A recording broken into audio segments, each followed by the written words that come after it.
Hey folks, it's Ben. We're here with a new series I'm doing called the Barnyard Crawl, where I kind of go over the vehicles I own and go over the RPO codes and cool things like that. Here we have a 1993 Lumina APV, which stands for all-purpose vehicle. This one happens to be from the Alberta region, originally sold to its original owner from Edmonton, who lived in Camrose. Next it went to Donalda, and then finally it's living in Stettler County. It comes with these cool 90s aftermarket graphics, so that's cool. My wife has gone ahead and restored those, so those are cool. It has factory hubcaps that have been painted a non-factory color. If they weren't so dirty, they'd be white, and so it kind of makes a white appearance. Issue I find with these vans is that they tend to be kind of flat-sided, so by having the trim on the 90 to 93 versions, that helps break up the line. Then this has that stainless steel cladding, plus it has running boards and the stripe. It kind of gives the car a little bit of dynamicness here. Here we have the rear. For 93, in 92 they had it, in 93 they didn't. I don't have any Lumina markings on the door. So in 92 it would have said Lumina APV or something along those lines. In 93 that wasn't an option, and then the facelift came in 1994, but I do have it in the back here. And so the motif that Chevrolet's been using is the black with red, and that'll come in just a second. I'll kind of point that out to you. It has your typical 4 bulb taillights, but only the lower 2 would normally work. This van's been converted so that they all work. So when you hit the brakes, all 8 lights go up instead of just the lower 2. Of course, the trim comes along the back here as well. And then along the front, we tell the kiddies to go away. So we've also got the 1 sliding door. All Lumina APVs and its brethren only have the 1 passenger side sliding door.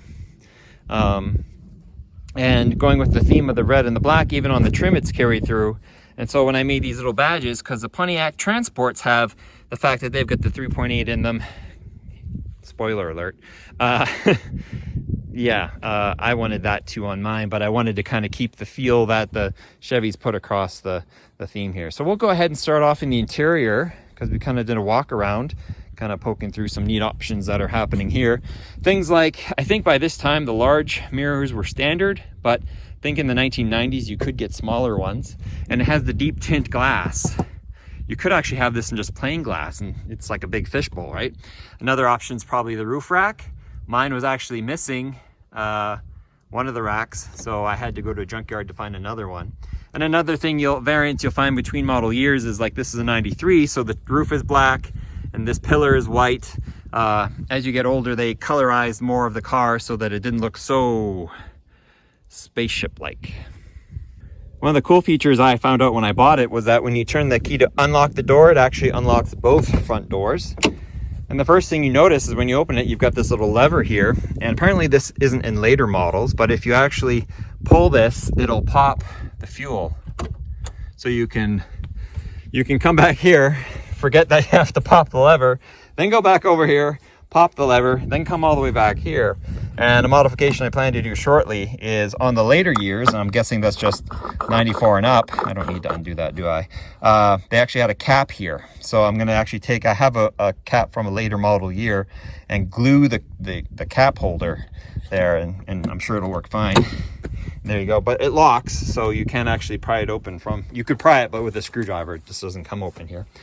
So we take a look at our van. Let's start at the door. We have power remote doors, mirrors. So this little knob here, depending on which mirror you want to mess with, there's left or right, and then you can move them up and down. That changes the mirror location. This model happens to have power windows and power door locks. Otherwise, you'd have a crank in this location here to do that, and manual door locks is just as bad as it sounds. This still has the 90 to 93 cluster. So what that is it means it has a fuel gauge. It's almost as big as the speedometer. And in this regard, it doesn't have a lot of gauges. So I'm personally working on trying to get something that'll be better. The 1990 model year did have a full gauge cluster, or at least it was available. But finding one of those in metric is really, really hard. So it just has oil pressure and water temperature, which are actually not bad. The 94s and up only have voltage and water temperature, and I like to know what my oil pressure is, so for now I will stay with it. They also have a smaller fuel gauge on the other side of the cluster. This one has 186,000 kilometers, so I'll put the translation down there now. It does have Twilight Sentinel. I think that is a default Canadian option. So your headlights come on automatically, and it has daytime running lights. So no matter what, the headlights are always on. But here's the pod for this. If it looks familiar, it should, because it's a relative of the Beretta / Corsica line. This here needs to be snapped back in, but it's, I believe, broken. So, but this vehicle does have delay wipe. This is the rear wiper, actually, control.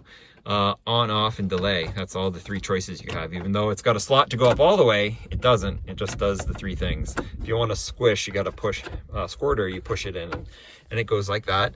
You can tell what it has for a transmission by the shift indicator. So we got 1, 2, drive, and overdrive. So this is a 4-speed car. Cruise controls here. My cruise control instructions have wiped off, but you know, it's the set, reset, off and on. Delay wipers as well. And also acts as a blinker, and this acts as our tilt control for our steering wheel. This is a fancy, I think it's a Cavalier steering wheel, if I had to tell the honest truth. My Beretta wheel is not this nice, so, and it's a GTZ, so I think this is actually out of a Cavalier if I had to pick a choice here. I haven't found a van yet that does not have air conditioning, but maybe it exists. It was listed as an option, but if you have a van that doesn't have AC, I'd love to see it. It's typical stereo, cassette. I just use Bluetooth. In fact, here's my Bluetooth transmitter here, where the cigarette lighter would be. There is an ashtray normally here, but it's now, I got 2. It was just Halloween. I'll tell you more about that in the back. Ashtray would be here. Lighter would be here. This one has a rear fan. We'll talk about that when we get back there. But you can either give control to the rear, and there's a switch back there, or you can run it yourself, low, medium, or high, and it overrides whatever they put down back there if you've got kids that are less behaved. And then the interior lights is neat. You can have it on, or if I turn it off, the lights turn off because it ignores the doors. So you can have the lights, the doors open, but the lights off. So that's great for car shows. I'm sure they didn't put it in there for that. But if you got car shows, you turn that light off, it saves your battery. Now, saving my battery, you'll notice all these lights are bright white, and that's because that's the LED kit I purchased for it. So normally these would be a warmer orange color and not as bright, but I bought an LED kit on Amazon, and man, does it make this car pop. You got 2 drink holders here. The older version used to have a pop-out tray, which meant you had infinite height, but not infinite weight. It would sag to a point. This, you can put all of the weight you can in it, but an extra large coffee just barely fits. So it actually leans forward a bunch. So, and then you have a lockable compartment here, which I keep, here in Canada, they like to give you plastic straws. I don't care, but my wife does. So those are her car straws. So if we go somewhere with a paper straw, she could use a plastic one because that's what she likes. In the glove box, we have this guy here, which we're looking for. This is the RPO codes for the vehicle, and that's where we're going to get most of our information. That's pushing information back and forth. I'm just going to go ahead and let the interesting ones roll by. It's about a 10-second loop, so I'll hold here for about 10 seconds. And it really tells us everything that's going on about the van. And then you can see it's a lit up compartment. And then over here we have a fuse panel for fuses. Typical same door control there, except it's one window. This is the power, not a power seat, but it is a seat option where you can raise and lower your seat using this lever. And then there's a manual control underneath. These may have come with power seats, maybe on the higher end Silhouettes. In this generation of van, there were no Oldsmobile Silhouettes sold in Canada. It was a US only option. And a nice space here, apparently an Aztec cooler sits great. And of course you got the armrests here as well. And mine happens to be, I forget the color, it's like a neat blue, one of those topaz or something like that. Blue interior with a white exterior. But we'll talk about that in a sec. Let's come around to the back. I already talked about the roof rack. The stripes are not factory. It does have a rear wiper, and that's with the windshield washer nozzle. This, I imagine at one time would spray nice, but mine just shoots out. And then this is not factory either.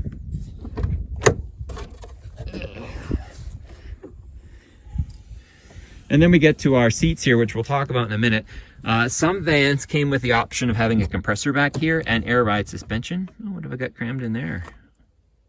Interesting, some plastic bags, good for me. There's a 30 amp, 20 amp or 30 amp power, 12 volt power supply back there. So if you did need to run a compressor to inflate your wheels, you could, but I'm sure that power was just run for every van, and then they either put a compressor on it or they didn't. So if you had a compressor, your controls would be under this panel. And then on this side, we have our spare tire jack and such hides in the panel here underneath. And then it is foam all the way down the pillars.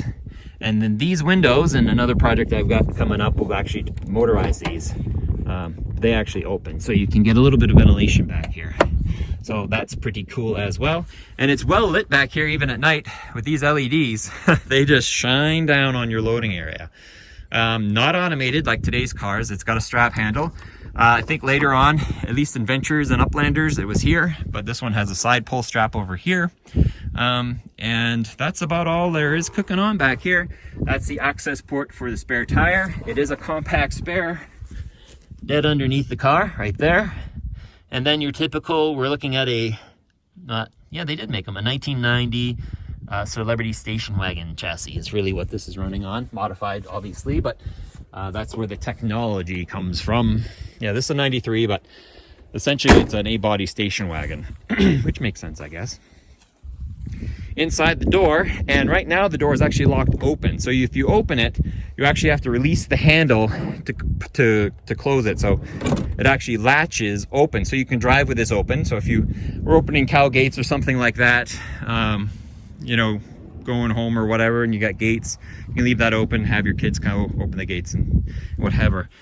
This does have seating for 7, 2 in the front, 3 in the middle, and 2 in the back. Apparently they were optioned all the way, so you could do 3 or 2 in the back.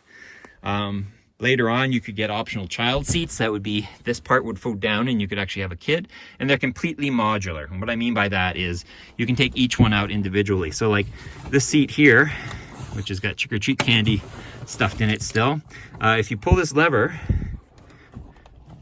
and pull the seat back like so, it'll come like this, and then there's a lever in the back that if you pull, it'll come forward.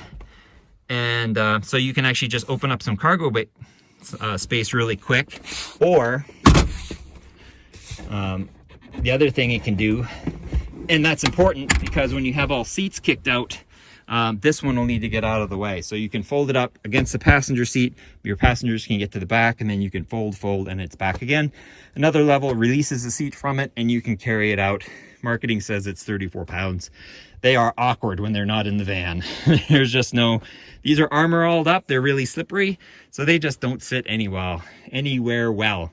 My van floor is filthy because I had trick-or-treaters in here. So obviously we're a post-Halloween video. And then over here on this side, we have our fan control for the back operator. So you have your low, medium, and high, or off. They can have it off. Ashtrays that are here in the back, because this vehicle has this dome across the back that actually provides air conditioning if so equipped. So if my air conditioner worked, which mine doesn't happen to at the moment, you could actually have cold air coming out of these vents. The heater is, this seat is not as cooperative as the others. We'll see how she goes. There we go. The heater actually comes out here. So when you have it on heat on the front control, and it's run by the front controller, you actually get heat out of this vent here. And if you bi-level it, you do get wind out of these, although it hasn't been hot for me yet. Lots of cup holders. When you have all the seats in, you have 10 cup holders because each one has 2. Then you have 1 on this side, 2 up front, 2 in, another one in the back. So that's 14 cup holders. So that's pretty good for a car. Absolutely, right?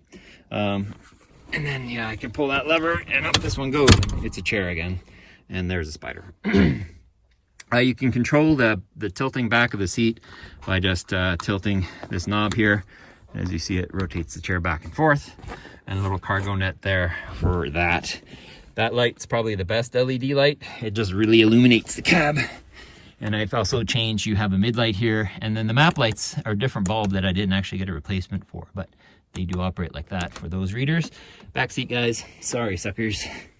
Door operates like the front doors here, and it does open as well. So you can get the rear windows to open, and both middle doors will also open as two. Coming up to the front side here, nothing special on the passenger side. All my seatbelts are pulled out. Silly people. Different from the Pontiac and the Oldsmobiles, it's a flat dash, so you can put stuff there. What it would be really cool is to put a wireless charger, phone charger, like in the middle pad here or on one of these sides, so you could just set your cell phone down in the hot sun, and that would be cool. You could charge your phone while you were driving along. Let's take a look underneath the power barn. Two available options for this car. It's going to be hard one-handed. There we go. It's kind of sprung, but you also have to use a prop rod. Two available options. The 3.1 liter throttle body fuel injected, or this one, the Series 1 3800. So this is obviously the 3800. It's got fun stuff like an alternator, a power steering pump. Mine's fairly whiny about it. I think all vans, because Chevy was hot at this at the time, have ABS, I believe, but maybe not the 3.1s. I'd have to look that up. But our battery lives under the windshield washer tank. The wiper motor lives underneath the dash. And something cool about the van is that you see where all this carpet is, and then it goes to that material. That's the firewall. So just like any other normal car, that's that componentry. But then anything over this side is actually in the engine compartment. So that's kind of the van part of the engine bay. Water pump and all that fun stuff. The coils, mine are original, so they're numbered. Anything else cool under here? Not really. I don't think access to anything is gross. Air filter lives here. Headlights, these are nice and clean. Finally got them aimed. This did originally come with a front plate bracket, but 3 screws later it goes. But you can see that whoever striped it just kept, you know, they stopped on each side. Why not, right? And then the underneath, and then here's the little tag that even says 3.8 liter. So that's the cool on that right there. And one thing I didn't check out, usually I like to, is we can take a look at the build date. Right here, it is a 3 of 93 car, and I have our tire size here of a 205/70/15s. Those are fairly hard to find. So I'm currently running a different size. It's slightly a hair smaller. So it works, but I think, you know, it's got a 5x115 bolt size. So any W body, Aztec, that sort of vehicle wheel will fit. The offset's pretty close, or at least close enough. So if you guys have any questions, folks have any questions, please ask them, or comments, please leave them. Thanks for watching. Subscribe to my channel, Turbo231, for more videos like this one. And